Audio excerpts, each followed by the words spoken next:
Mike from around the world. Mike, how you doing tonight? God bless you, Pastor Paul Begley. Doing well.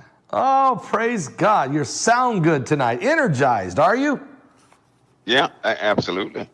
You might be, Brock, give me a little volume. You might be a little tired because I think that there's so much going on. I mean, I don't know how you're a few things. Yeah. You know, I won't share what, you sent us an email. As a matter of fact, I don't know. But there's some things that's been happening, haven't they, Mike, this week? Oh, yeah. Yeah, big time. Big time. Mike, did you see that flaming cloud over Russia, over St. Petersburg? I did. What in the world is that, Mike? What is that? Well, it's going to be speculation behind that. But I tell you what, the fact of what it looks like is, that the world saw it is more like a message than anything else. A sign. Yeah, looks like even if it's man-made, failed technology, whatever the case is, it's a very eerie. It depicts an image of an inbound something about to hit something. Is what it looks like. It's what a lot of people saw that. So it's almost like imagery. It's very strange imagery, but it resembles some type of object about to impact Earth. That's exactly what it looks like. Yeah, like a massive asteroid, maybe, or maybe some type of. I'm not going to say EMP. I don't know what that would look like. It would be a lot higher than that. I don't know what would fall, or could be pieces of a comet or a meteorite. I mean, is it? I mean, it's over St. Petersburg, Russia. It's almost like, is it God or is it man? Whichever, it's still a fearful sight. The Bible said there'll be great signs and fearful sights in the heavens. This thing was right. eerie. Yeah, it was. I don't think it was man because the radar was clear.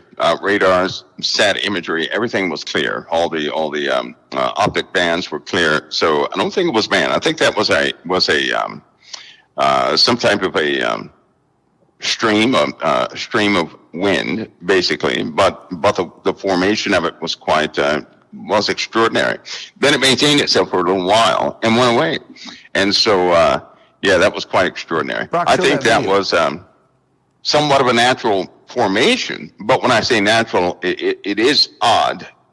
That's how it looks. And given the timing that this is happening in the middle of, people talking about nuclear war, prepping for nuclear war, celestial problems as we are facing, more celestial problems. So, I mean, listen to that, Mike, and play it one more time, Brock. I mean, folks, you're saying this didn't show up on radars?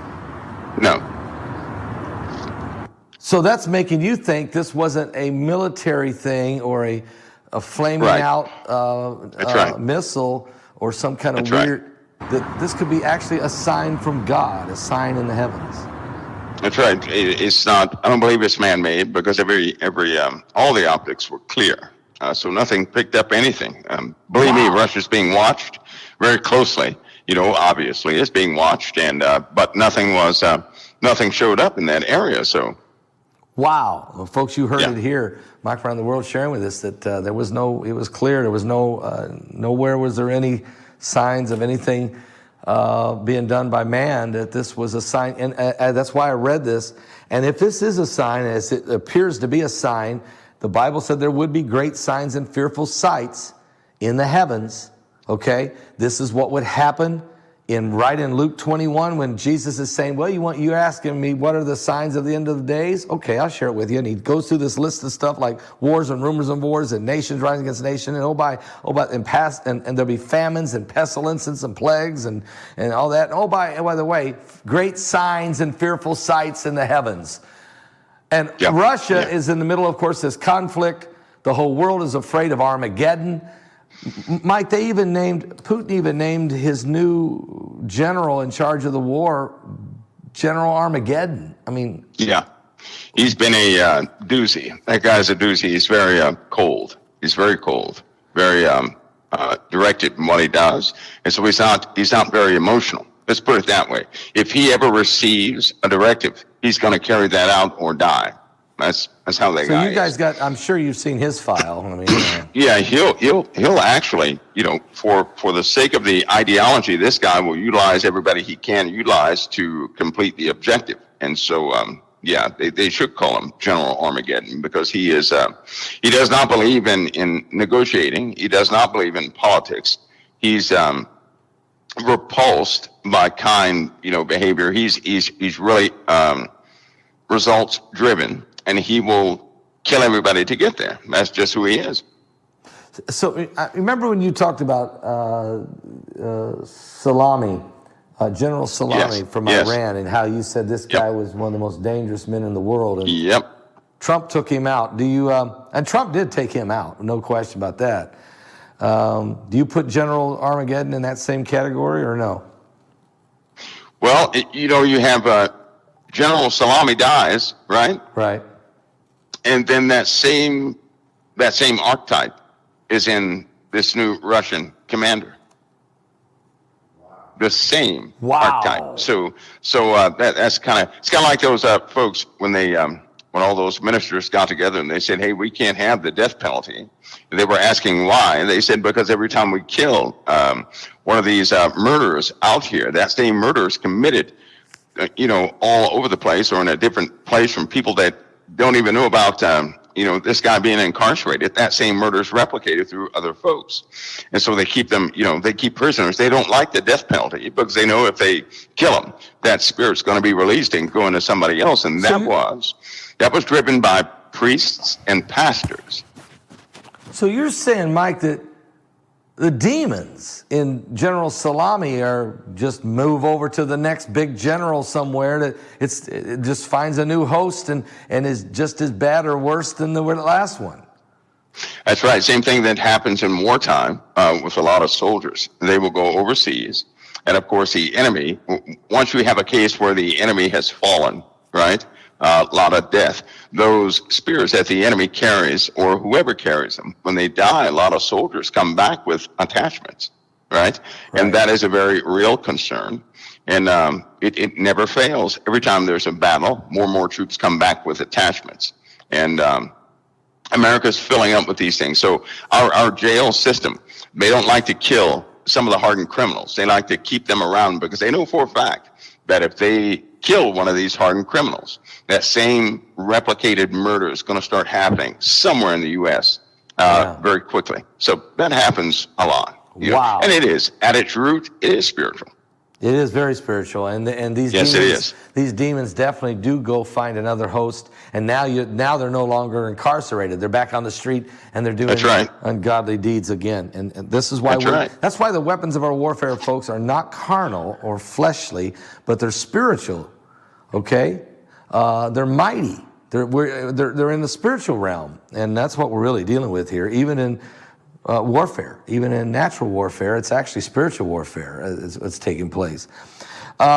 Mike, we don't have enough iodine tablets. It's not just America, but I guess all of Europe is freaking out. They're not prepared. There's a lot of talk about a nuclear strike going to happen somewhere. There's way too much discussion, Mike.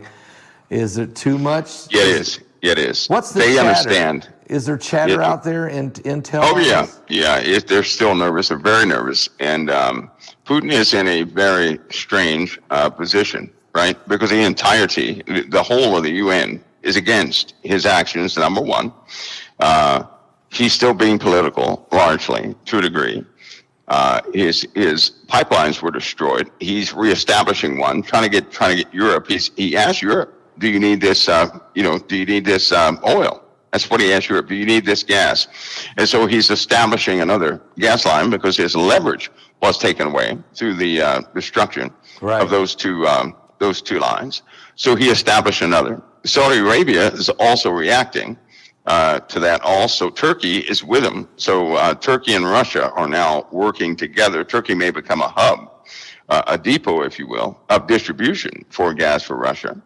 And he's also talking to Saudi Arabia. Things are not looking good, but if the UN right now, they already know what they're going to do. NATO understands what they have to do. Because Putin is not going to stop. He's not going to stop until he acquires what he set out to acquire. He's just not going to stop. Now, here's the problem. You have Putin that's not going to stop. Zelensky is not going to give up anything out of pride for that nation, right? He says he wants democracy for that people. That's his saying. So he's not going to stop fighting. And due to this propaganda machine that they have for both the Ukraine and Putin, this thing is not going to stop. So NATO is delivering all of its weaponry to Ukraine. That's bad. That's very bad. Yeah. It's bad because every time that happens, Putin is going to respond with weapons of equal intensity, right? Now, if we would have left that alone, he would not have used some of the new weaponry. Now, keep in mind, this guy has so many.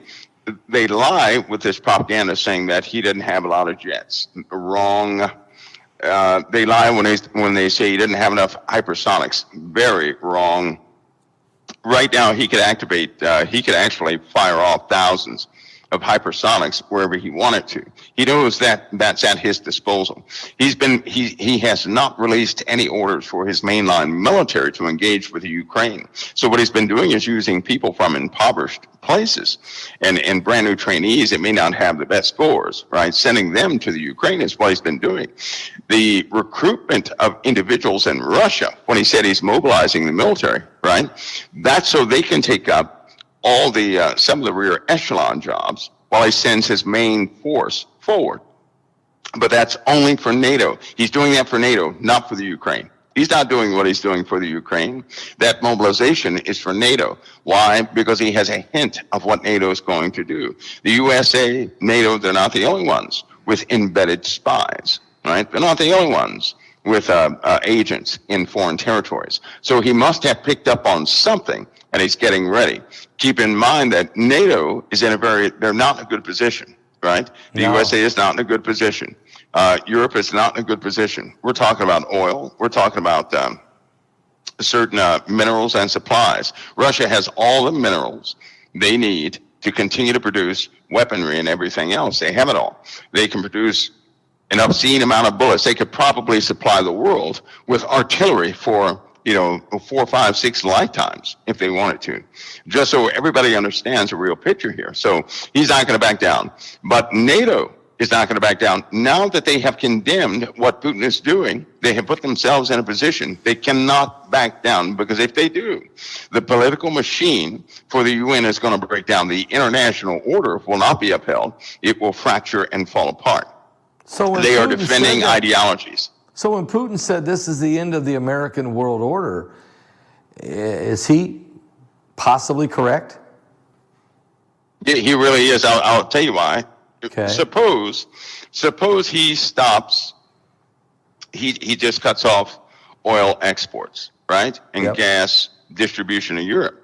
Saudi Arabia is going to respond. They already want to decrease their output by 2 million barrels per day. Now, just to give everybody a perspective of what that means, the USA consumes what? The U.S. consumes about 19.8, I believe it is, million barrels per day of oil. 19.8. Somebody can correct me if I'm wrong. It's around that number. Our SPR, our Strategic Petroleum Reserve, is only 717 million barrels, right? We import 3.9 million or 4 million barrels per day. We manufacture or produce 11.7 million per day. So that means our consumption rate, right, at 19.89 is still above what we import and what we produce. So we rely upon Saudi Arabia so that we can keep our nation fueled at, pretty good rates. But if they cut that off, we're going to be stuck. We're going to have 5 months of our strategic petroleum reserves to offset some of the loss of that oil, right? That's going to be a problem. And what they have done with this international order, what that really means is an international petroleum supply. That's what that really means, right? This is a distribution system that they have set up so everything is balanced. Gasoline prices are based on supply and demand, not how many barrels, that's why barrels of oil can go up. Gasoline prices will stay the same. That's based on supply and demand. Right. Everything is being upset, right? It's being upset because Russia and Saudi Arabia, if their relationship breaks all the way down, right, or gets interrupted or something like that, then OPEC Plus and OPEC, they're going to have no choice but to decrease a little more for the sake of keeping markets regulated. That's exactly what they're doing. And so this does not look good for the international order, so to when speak. you think about it, just 18 months ago, the former administration was here. We had a surplus of what we were producing more oil than America could use. We were actually selling oil on the open market, and the price of crude oil was way down. The price of gasoline was beautiful for the American economy. And how did we go from there to here in 18 months? Policies. It's nervousness. These are by projections, right? Yeah. These are by projections. Now remember this, we're talking about the Strategic Petroleum Reserve is 717 million. That's under federal control, right? Production of oil that people know about is 11.7 million barrels per day. Right, we're gonna have a consumption rate of about 23 million barrels per day in about 9 months. So it goes up from there. There are some private folks, right? Private industry is producing oil too, so we can't just lock them out. So what we have here is people are afraid of projections. Part of the markets is what they're afraid of in the future, not actually based on facts. They always want that cushion. Right? Everybody's trying to survive. The rich want to stay rich. They're not willing to be poor. And so what they want to do is give themselves a good cushion and then set the market so that people won't absolutely just perish, because if they have no employees, their company goes under. Right? They need to compete in this international order. So basically, this international order is nothing more than a financial order based upon oil, based upon raw ingredients for what we consume. And that's what's falling apart, because Iran is a big part of that. We get oil from Iran, right? Imagine that. The same people. The same people that we say, we need to regulate what they're doing. We get money from them, or oil from them. We get oil from places you wouldn't believe. We do. Venezuela? Do we get Venezuela oil? Paul, we get oil from places you wouldn't believe. We get oil from our enemies, right? Yeah. And so the market is more of a ruse to control aspects of richness of these global rich individuals, to keep them in tight control constraints, right? So, because you have a few people that will always dictate that market based upon how they speak. It's not based on reality. This is based on a type of surety or future or something. So not to get into the demographics of that, what makes it so bad for the USA is that our bluff is being called. We can support ourselves with oil. Yes, we can do that. They're going to decrease our oil consumption by at least 10 million barrels. They're going to do this by those electric cars. That's why they're pushing for electric this and electric that and electric that. They're doing this so that we have about 200 years worth of oil. That's what they're doing it for. So we can sustain ourselves with nobody else for about 200 more years, right? It's playing a This is long what game. they're doing. The truth is, Paul, there's an unending supply of oil, right? It would take us 60,000 years to use up that oil. So you're talking about propaganda is what you're talking about. Yeah. They can't override. This is a big system that they have created, very complicated set of books. This is how the world operates, by a bunch of books that people thought up and they said, well, we have to do it this way. Let's follow our own policies, no matter what happens. And so, yes, people die for no reason. People starve for no reason. Right. In truth, nobody has to starve. Food prices don't have to go up, all this. But what they're doing is saving this international order. I can't make that clear enough.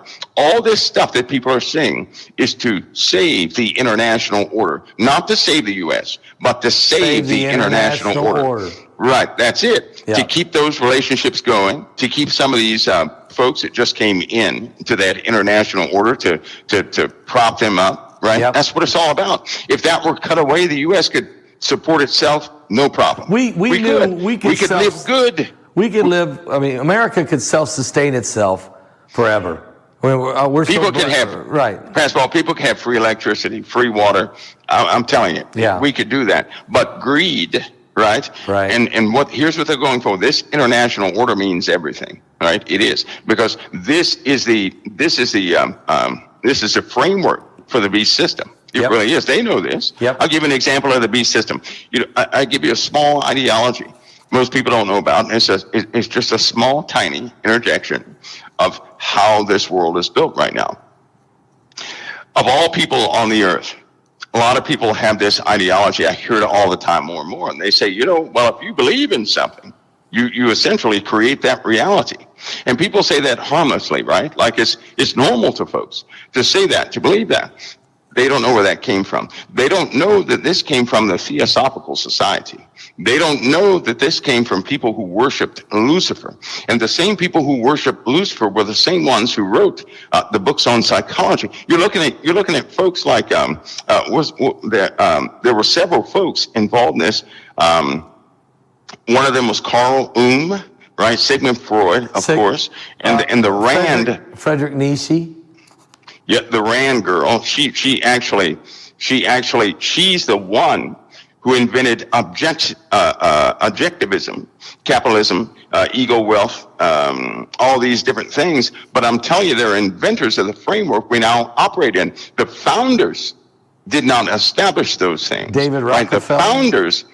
The founders based things on a moral society, and to keep that moral society so it could be operational. So to kind of defeat this one person ruling faith and government and all this other stuff. Right. But it was usurped. It's all, in other words, it's what Geneva just said in a chat. It's all about control. It's about you have to keep in control. To keep this international order in control is the only way you're going to be able to set up this beast system.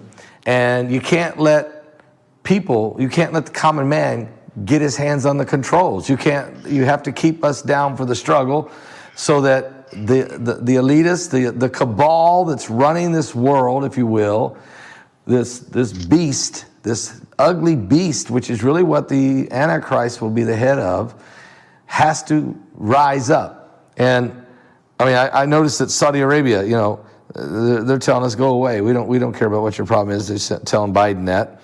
Like you said, Turkey and Russia are working together.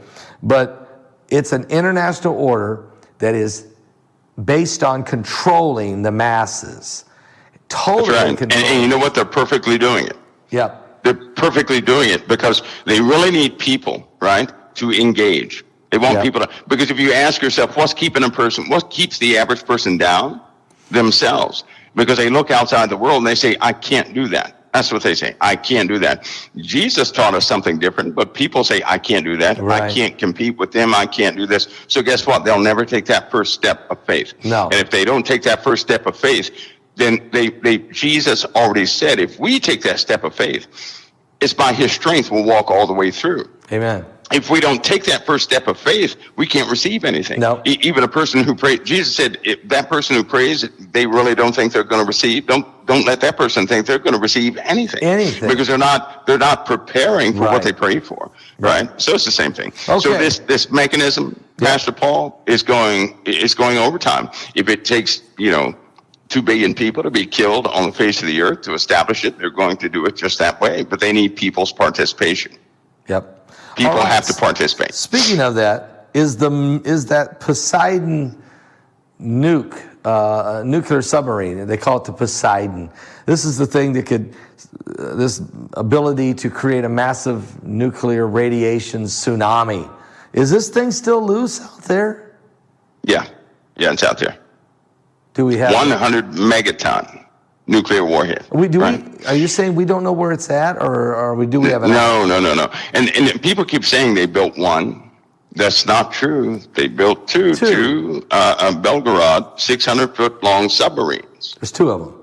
2. And one of them big behemoths in the sea. Well, both of them aren't. They don't know where the other one is. What? The fact is this. To be honest with you, they don't know where a lot of things are in the ocean. When they start going into the ocean, there is stealth technology they use in the ocean. Russia has opted to spend most of their money in ocean-borne technology, right? Russia did this. So Russia has a series of underwater craft that are unrivaled, They are seriously Do they have the advantage unrivaled. on us? Does Russia have the advantage on us under the water? They have two advantages on us under the water. Now, as far as above the water and face-to-face battles, there's a possibility we're matched, right? But remember, while the USA was stalling in funding to our defense system as a whole, right? Russia, they didn't stop. They kept developing. So they keep everything in the ocean. They have been developing. Nobody really knows because it's under the water. And these guys have never stopped. They have spent most of their time underneath the ocean. And believe me, they have fleets of subs all over the place. There is a defense map of where sub shadows have been seen, right? They do this about every 8 hours. And they show up as red dots, right? Every continent is surrounded by red dots. They know they're there. We're talking about multiple underwater craft. They know they're there, right? It's just very difficult to find them sometimes. In some cases, we know exactly where they are. And probably those are the ones that we want to know where they are. One of the admirals, well, a couple of them said that if you toss anything overboard on a ship, right, on one of these ships, one of our ships, U.S. ship, you're going to hit Russian sovereignty, meaning that a boat is like a sovereign nation. If you attack a boat, if you attack a ship, you have attacked a nation. Right. And so one of the admirals was saying, if you throw something overboard, you're going to hit Russia. No matter where you throw something overboard, you're going to hit Russia. Now, coming from an admiral, that's a pretty big statement, right? Yeah. And he meant that. And so that stands right now as we speak today. And Russia can absolutely devastate any nation he wanted to, almost without impunity, because if they struck us with an underwater nuclear device, we can't just strike back at Russia. You have to confirm the strike. You see how complicated that is. Yes. That's why Russia didn't develop a lot of earthborne technology, but under the ocean, yes. Because if somebody hits somebody else with a nuclear weapon, torpedo, whatever the case is underwater, you have to verify. Right. And then you strike. That's procedure, right? So, they're going to call our bluff. Russia's going to call anybody's bluff who is in this international order in his attempt to destroy it. Remember last week when I was telling you that if you started hearing international order on television, that's when you better watch out. Well, that's why I bring it up, because I heard it 2 days ago when I heard it right out of Vladimir Putin. I mean, he said, this is the end of the American world order, he called it. And then later the conversation moved to international world order, which is really what he meant. When he said American world order, he meant international, because America is the leader of the international order.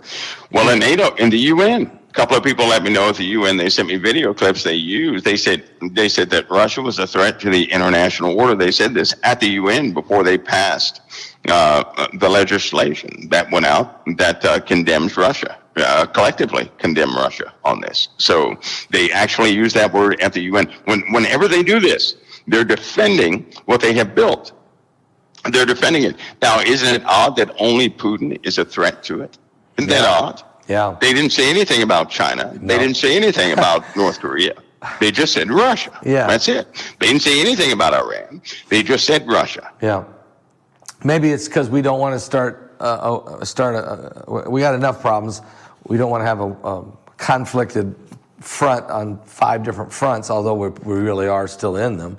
Let me ask you this question, Mike. Let's move to this another area, because we talk about doomsday here. The doomsday approaches. Gamma ray. A gamma ray hit the Earth today. It actually hit yesterday, I guess. It was the largest gamma ray ever to hit the Earth. They renamed it GRB for Gamma Ray Burst 221009A.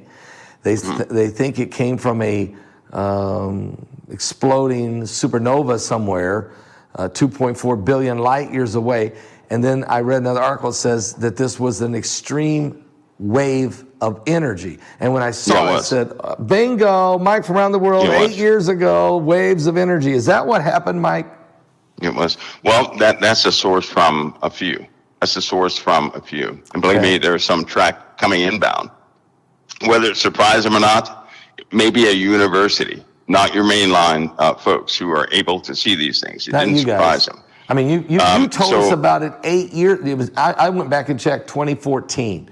2014, you said, "Oh, Paul, there's 5 waves of energy coming." You know. So yeah, you guys have known this. Now, this is similar, but I want you to think of it this way. Let's take Betelgeuse, right? Yeah. And everybody looks at Betelgeuse. Let's say it exploded right now, right? Okay. We wouldn't have to worry about anything. It can explode all day right now. So it will take that thing is 650 light years away. Okay. Right, estimation. Right. Yeah. So that's 650 years. It'd take a long time for it to get to us. Right. Right. That's why they don't really worry about anything over 50,000 50,000 light years away. So, but think of it this way. The Earth has been going through a very, kind of region of space with nothing in it, right? Part of a cloud that part of a rocky cloud that this very, things are here and there, not really dense. As of last year, or the beginning of this year, I'm sorry, we started moving into the thick part of the cloud. So already at the heliosphere, there's been some perturbers. There's been some interesting developments. There's been some stuff, which is why they were going to spend any amount of money they could to get James Webb out there. Not so people can get nice pictures of galaxy formations, this, that, and the other, as a side thing. No, this is so they can see this cloud. It's kind of like we want a camera at the head of the car so we know what we're driving into. It's not so we can get pretty pictures of the galaxy. We got to get our hands on what's coming. We know know it's coming, and we got to know what we're dealing with. Is that what you're saying? They have to know density. They have to know. They need better estimates as far as proximity, right? Because I'm telling you now, we're going to get smacked multiple times, Not just one or two, Pastor Paul. I'm talking about thousands of times. We're going to get smacked. There's no way we're going to miss it. It's going to change life on Earth. It will. We're going to get smacked. We're heading into this thing. So doomsday is approaching. I mean, I'm not joking around when I put that as a title. I mean, doomsday. No, it's a pretty good title. It's a pretty good title. In fact, I was going to give it a date tonight of January 5th, 2023. What January 5th of 1/5/23? What is that? What's that date for? Well, we're in proximity to something that's very threatening to this solar system. And on that date, this stuff is going to enter into the solar system. From there, it's just a few days before it ever gets close to the Earth. And from that point, we're going to have to deal with some things, right? Things are going to change abruptly. I believe that, a lot of people have a good idea of this, right? So war is going to become secondary to some things we're going to face in the very, very near future, which is somewhat disturbing, because if people knew about a greater threat, right, they're not going to care about war. If you already estimate that you're going to lose a billion people, you're not going to worry about the fallout from a war. No, you're right. War is secondary, and war is really about getting control of the resources, because of how's nations going to survive after the event that's coming. Yeah, they've been like us. You know what? In the Baltic regions, they have an order for 2 months. They need to have all the underground facilities, all the underground bunkers refurbished. They have to do this within 2 months. Okay, they don't have 3 months. They have 2 months. They need all of this done because we're entering into a window. Right, and this window is not going to go away. It's not something we watch for and they say, "Oh, nothing happened." Then it goes away. No, they have to have everything ready in 2 months. 2 months. 2 months. Okay, January 5th, 2023. Something's going to enter our solar system. Maybe, is that right? Yeah. Yep. And then after that happens, and we got this James Webb telescope out there looking to see what we're dealing with here. We know something's coming. How bad is it? How thick is it? How many rocks are in it, or whatever? How many waves? Once they see it on the 23rd, they know about how much time we have before it really waxes, right? They're doing that right now. They're trying to see how thick it is right now as we speak. Okay. They are analyzing a lot of data right now. They know 17 dates right now. January 5th, 2023 is just one. It's just one date. They know 17. These aren't going to be dates. It's something, people will find out very quickly. if we haven't already reached some type of red point by that time, right? Because we still have to make it through. Nobody's warning about winter. I don't know why they aren't. But anyway, we still have to make it through the winter. And we live in a time where things are very volatile, right? Keep in mind that the winter people cannot really travel. Given the weather that we've had, we know that the atmosphere has a much larger potential of holding moisture. All this rain is going to equate to snow. And when that snow falls, due to fluctuations in temperatures, we're going to have snow, ice, snow, ice, snow, ice. That makes it very difficult to travel. The roads can't quite take that. And during that time, we're going to have poor visuals on heat plumes from, the U.S. and Europe and all these places. And we know that magma is also on the move. Magma will begin to change geology, period. We're going to see islands raising up. We're going to see more underwater eruptions, sustained eruptions. The sky, the atmosphere, and everything else is about to get real dirty. We're talking about, and all this is beginning right now. It's not going to happen in the future. It's beginning right now. And so it's a buildup to a pretty big crescendo, right? I'm looking for some large-scale volcanic eruptions. We have not had large-scale volcanic eruptions, and I'm looking for those. I'm very watchful for those. I know they're coming. Yeah. And I'm trying to track magma as best I can. They are coming. We have not had one. Mount St. Helens was not a large-scale eruption. What? Mexico did not have any large-scale eruptions. No. Nowhere on New Zealand was not a large-scale eruption. Tonga? We didn't have a large-scale. What about Tonga? No, it was not. It was not a large-scale eruption. But we are about to have some large-scale eruptions. The pressure buildup has been too much. We haven't had any release points that were sustained release points. Although we have, hundreds of volcanoes active, spewing out gas and everything else, it's just not enough. Right? So, it's just not enough. So, not enough. 17 dates, January 5th, 2023, but 17 significant dates they know about. We got the James Webb telescope out there looking as far into the future as possible, see what we're dealing with. Magma's on the move here on the Earth. You have talked about volcanism being extremely increasing. You're surprised it hasn't already done more than what it's done. You're saying that Tonga or Mount St. Helens was not big compared to the events that are coming. And yet Tonga came from bottom of the ocean and put more water in the air than ever that we know of, we can ever record. Right. The sky is going to get dirty. I take it that's dust and particles and yeah, because they're also getting ready while everybody's looking at war. While everybody's thinking about nuclear war, they have been preparing themselves and retrofitting many things to deal with an ash environment. It's why the government bought up all the farms and built these protective facilities that they can actually grow things in. They have spent hundreds of billions of dollars in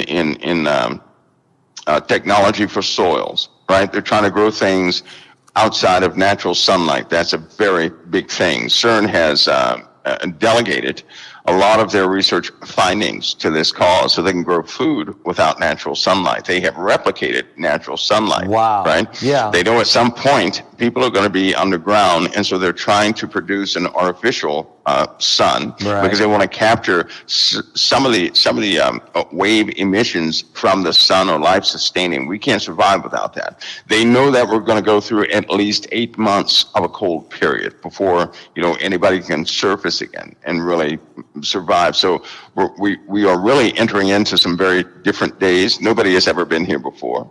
Nobody. Our generation will likely, we're walking into that door now.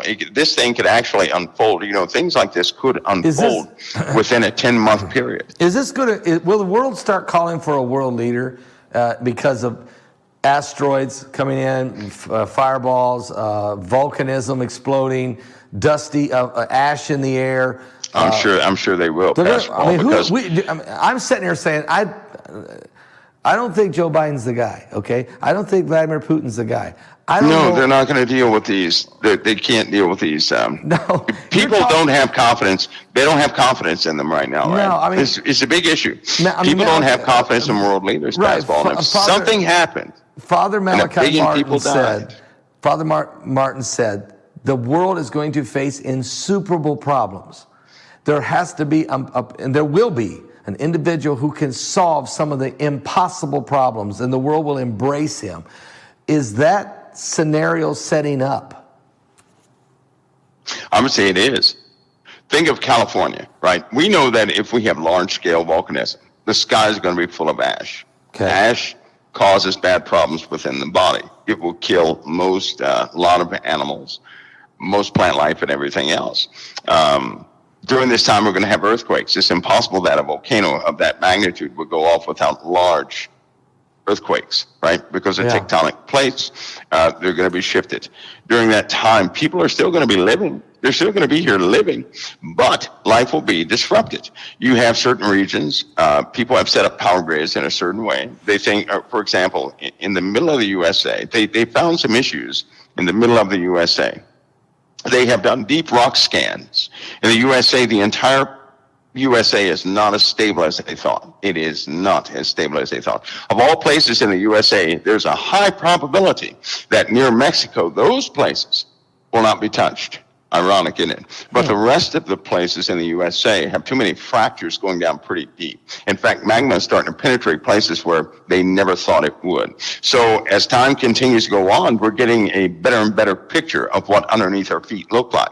And it is far different than what anybody ever speculated or thought about, 20 years ago. It's real different. These deep scans revealing some very dangerous things. So in truth, there is no safe place anybody can go to, right? There's none. If a person thinks a place is absolutely foolproof and safe, they are deceiving themselves. I would say this as far as preparations: make sure they know Christ. That's a safe place to be. Amen. Everything else is not safe, because the world is going to get some surprises. And the USA is going to see this with other countries. Write this one down, Pastor Paul. All right. Places where people think are safe.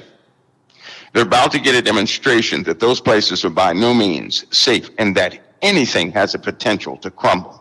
Anything. Well, you want to anything know? Okay, any place. One of the places that people think is safe is the Ozark Mountains. We hear this all the time. The USA, no, the Ozarks, no, they're not as safe as, unfortunately, through deep scans. I hate to say this because people have invested a lot of money in being in the Ozarks. Yeah. Right? Yeah. A place is not going to keep a person safe.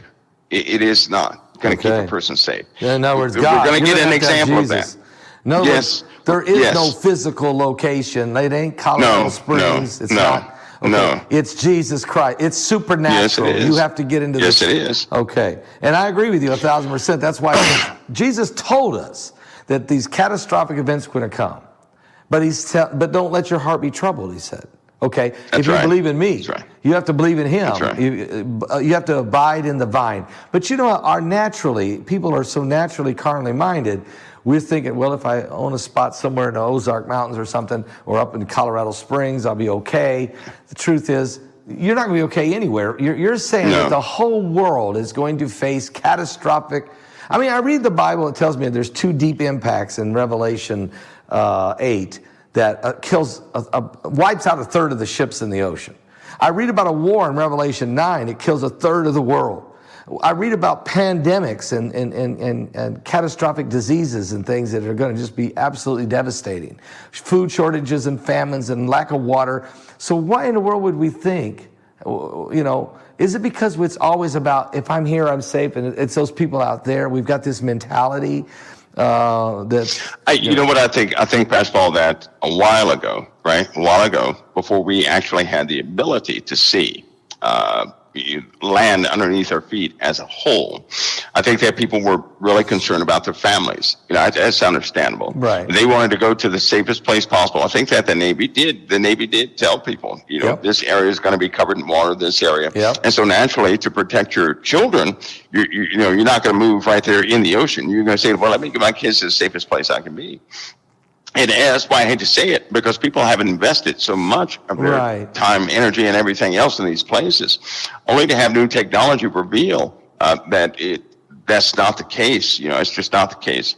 Those are, in fact, fracture points, and Colorado's the least safest place anybody could ever be. So, I hate to say that because a lot of people, they didn't know. The more we know by way of technology, the more we know, the more we're going to reassess the entire issue. It's kind of like those who believed in Revelation 100 years ago, very different than how they believe in it now. Because they thought 100 years ago. Yeah, technology has now caught up with the prophecy. Now, 100 years later, that's right. like, whoa, now that we know what we know, that has a whole different meaning. That's right. We're able to observe, and people are not saying, well, it can't be that, because I don't believe in that. They're not doing that. That's why, in my case with Revelation, I'll know Revelation, but I don't want to interpret Revelation. I'm going to always be wrong. I'm going to just watch it unfold. But at least I'll know what Revelation is, so I can interpret it as it happens, because there are some elements that people don't know about yet. Like, for example, there's a lot of people have heard this. We're not the only ones here, right? Right. But it's not aliens, Pastor Paul. No.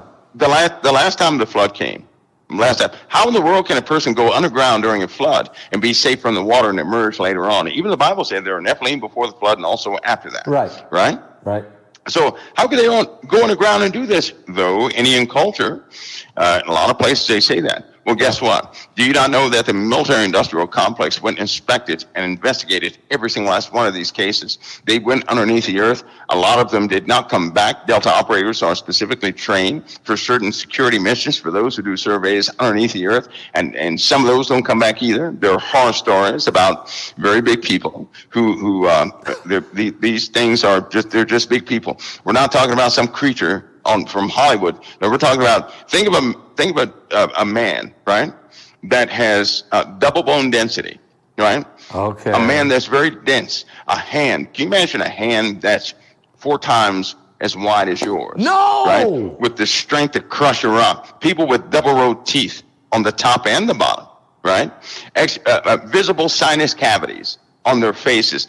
Just start thinking about that. And they have elephant-like skin, very thick skin. They stink to high heaven because they don't really have access to water or anything down there. So just think of a big person like that. But just don't think of one. Don't think of one. Don't think of one. Think of millions of people like that underneath the earth. Do they have red hair?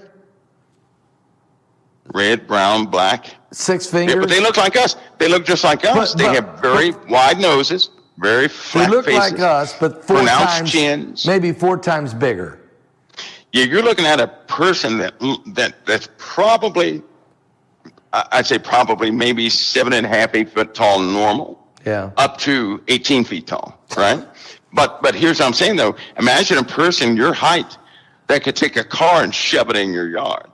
That's what I'm saying. Yeah. People have enormous strength and stature, just strength all over the place, right? No necks. They don't have any necks. Can you imagine somebody's neck that starts at the earlobe?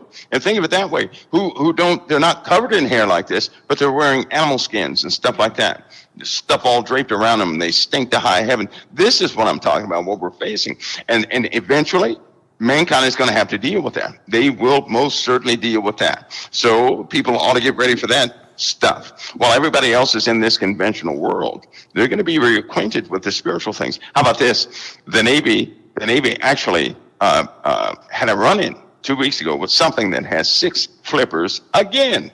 Wow. Right? 6 flippers?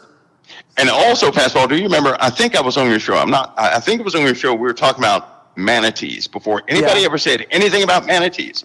And I was talking about these serpents that the Coast Guard were finding in Florida. And they were keeping that under wraps. But that they caught these serpents eating the manatees. And that they would have to come up with some type cover story because the manatees are going to go missing. Right? Then I just kind of let it go. That's exactly what they did. Oh, the manatees are starving. No, they're not. They're being eaten. Are these some kind of Megatron sharks? Or are they something totally different creature? These are just some big, oversized, serpent-looking things, right? Think of a regular sea snake. Think of a sea snake. Okay. Right? Okay. But think of a sea snake that has the girth of 4 telephone poles. I mean, that's bigger than any anaconda. Okay, you're talking about the Leviathan of the Bible. You're talking about Leviathan. Well, you have whales out there, right? Whales that weigh, 2,000 tons? So think of a 2,000-ton snake or serpent-like looking thing, right? There you go. The underwater, deep in the oceans, is being shaken up. Deep in the oceans. Stuff is being driven up from down in those places. Right. We already know that there are oceans inside the earth, and that water has never touched we do know our that. water. The Bible says that God separated the water from the waters.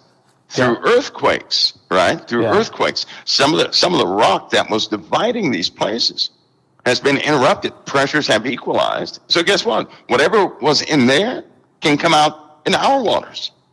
Yeah. As simple as that. Yeah. So you're not looking at alien life forms. Nothing came through a dimension. None of that stuff. You're looking at standard creatures that were just separated for a long time. They just did not, they didn't dwell in our natural oceans in large numbers. But now that's changing. So some of the animals that people think are extinct, this, that, and the other. For example, this year they found 4 more extinct creatures of big size. One's the size of a hippo. It was supposed to be extinct, but we know now it's not extinct. Right? It's not. Okay. It has a long neck. It has 2 eyes on the top of the head. Right? It looks like it's real white and milky looking, with a coating of mucus all on the outside of it. It's pretty, nasty. It has 4 flippers. It looks like a prehistoric creature, but a slimy one. Right? That's what it looks like. But we now know those Brock, things you got exist. Any pictures? Brock, do you got any?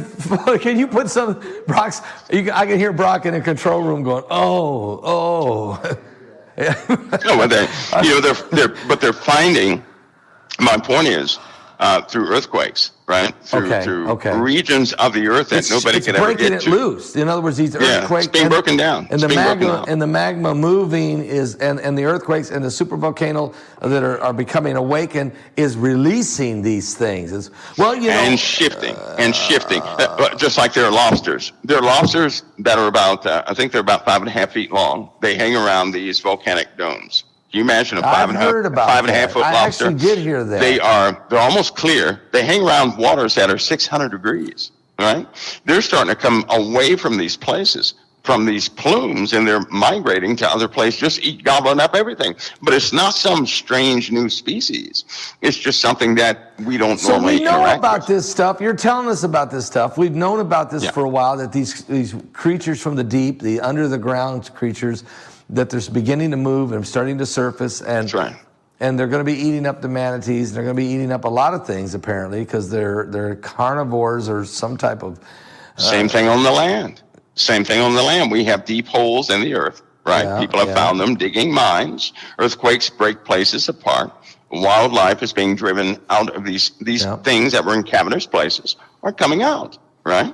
They find feral people all the time, which means a person who did not grow up with society. They grew up with animals, a standard person, right? They find them all the time in every single country. But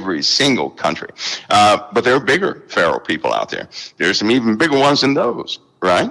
And so something is starting to, these things are being reintroduced. They didn't come from space. They've been here. There's even policy. Do you know there are certain policies?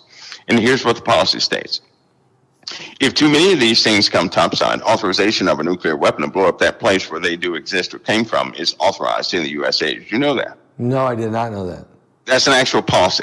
That's an actual procedure, that because nothing can stop them, and they seem impervious to bullets and everything else. And so the only thing, we don't have a weapon right now that could absolutely just tear them apart and kill them, right? Because there have been cases where Sabo has been fired at these things, and it just didn't work out too well, right? Their skin is so thick that explosive rounds will push back. Their skin is very dense. So that must mean they're very old, right? Thickened skin. Yeah. And because they're flexible, right? They'll be pushed back. Not like a rock that'll stay in one position and absorb or be exploded by all that pressure. In this case, they'll just be blown back and then get back up and do it again. So they're incredibly resilient. So there are policies against these things. And there are certain areas that, all these wildlife reserves that people see, all these natural grounds that people see that they preserve them. They don't want you going in there doing this, that, and the other. That's for a reason, because they know there are known places these things do exist. They want nothing to do with us.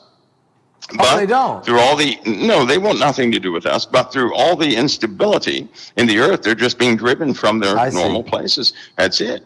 That's it. They're just being driven up from wherever they were. So when I read the Revelation, it tells me Apollyon's going to come out of this pit, and he's got like these wild-looking scorpions and locusts and creatures like we've never heard of it before.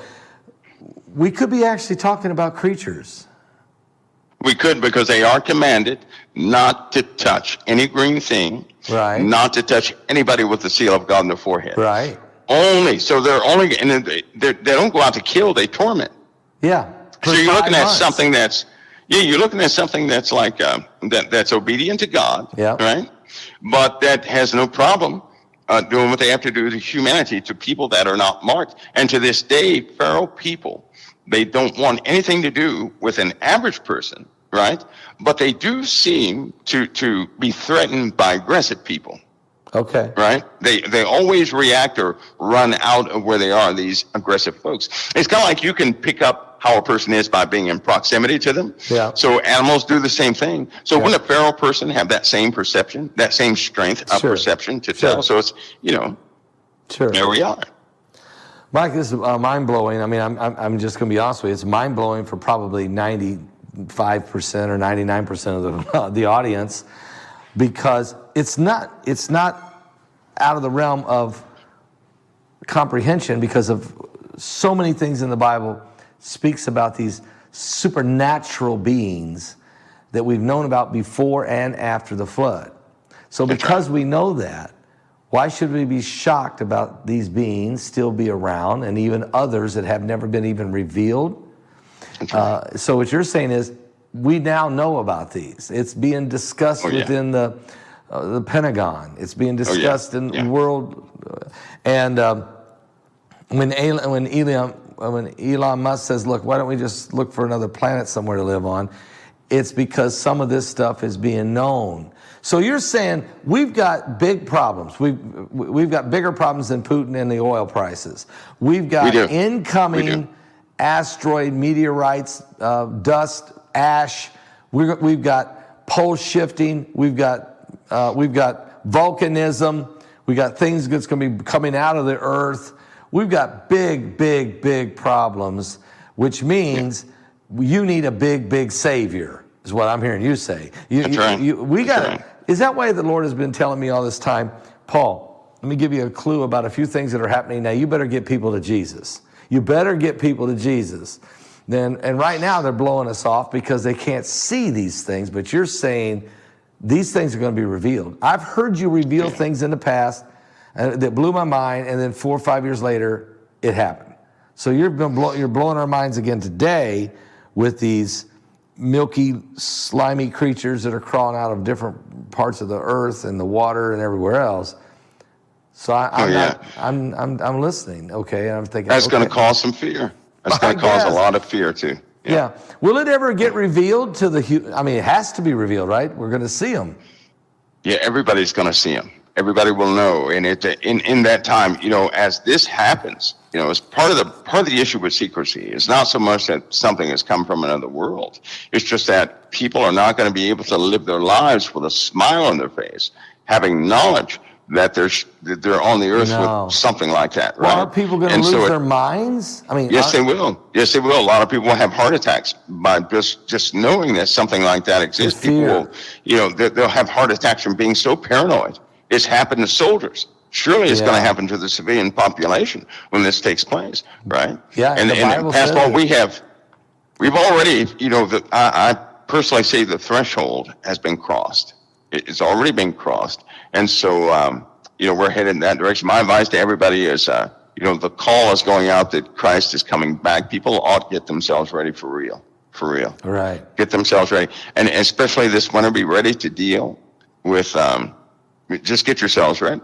Get yourselves ready for this winter, because it could be challenging. But get yourselves ready. You've been saying that. I think you've been saying that for at least 6-8 months. All that this winter could be, if we survive the winter, if we can get through this winter. In other words, there's some things going to take place this winter. You're seeing a change in the climate drastically. Okay, snow, ice. That means power outages. People can't travel. Supply chain disruptions.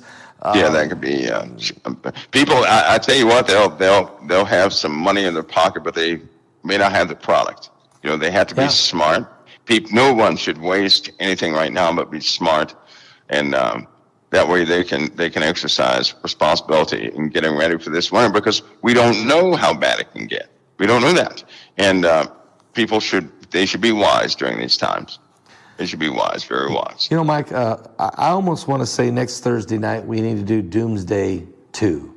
I mean, I think that what we've just uncovered today is not only the major events coming in on us, but the things that are crawling out of the earth and how they're tied with the Bible.